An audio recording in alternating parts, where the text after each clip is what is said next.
మరి వచ్చేదే కదమ్మా. పొలుగు పెట్టి కొస్తేనే ఆకు పెట్టి లాగితేనే కాదు, లోపల ఒక విత్తనం ఉంది. ఆ విత్తనమే వాక్యం. ఆ వాక్యం నీలో పడి నీ కోరికలు, వాంఛలు, ఈడ్చలు, పొంగులు, వ్యాసాలు, ఎగస్తాలు, లోకరక్షణ ఎచ్చు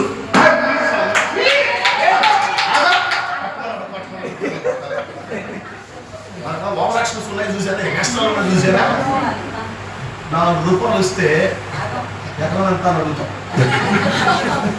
4 రూపాయలకే మనకు తిరగలేదమ్మా. మన ఊడికలలో ఊడికి భయపడలేదు. నేను అంటున్నా మట్టి పిల్లలు పగలా ముందు నేనేదన్నా మట్టి పిల్లలు ఉన్నాయి చూసారా, అవి ఏమవ్వాలి? ఊరు బాధపడతారు. నీకు అవ్వలే, మొత్తం దేవుడు వదిలేదు. వాళ్ళు ఏం చేయకుండా మొత్తం దేవుడు అని చెప్పేసి స్తోత్రం. తుమ్ములకి ఆవలితలకి వేసే వాడుకుంటూ బతికేయండి. అరే నువ్వు సమయాలు అయినప్పుడు ఇంకా భయం ఏంటంటే అక్కడ దేవుడు చూసి ఫిలిష్తీయులు ఆగలా. సమయాలను చూసి చూసినప్పుడు ఆగాలి. ఎందుకు చూస్తాను పెడతారు, అనసపడాలి. ట్రైన్ ఆగినట్టు మన బయలు వచ్చింది, ఆగకూడదు, అనసపడాలి. ఎక్కడి నుంచి రావాలి?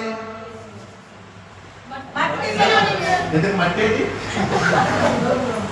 మట్టేది నువ్వెవ్వరు ఎందుకే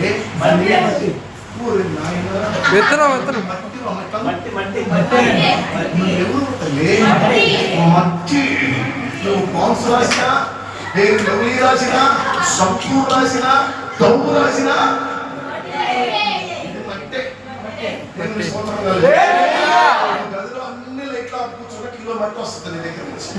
రోజు మనం బరిగొడ్లు కామన్నందుకు స్తోత్రం. అది గడ్డేసి కావాల్సి వచ్చేది మనం. ఈ మట్టిలో నుంచి అన్నిటికంటే అందరికంటే పెద్ద శత్రువు ఎవరో తెలుసా నీకు? నీ శరీరమే. అలాగే దేవుని వాక్యం నీలో పడింది అనుకోండి, నీలో పడిన వాక్యము మహిమకరంగా బయటికి రావాలి. ఈ శరీరం పగలగొట్టుకోవాలి, ఈ శరీరాన్ని పగలగొట్టుకోవాలి. అందుకే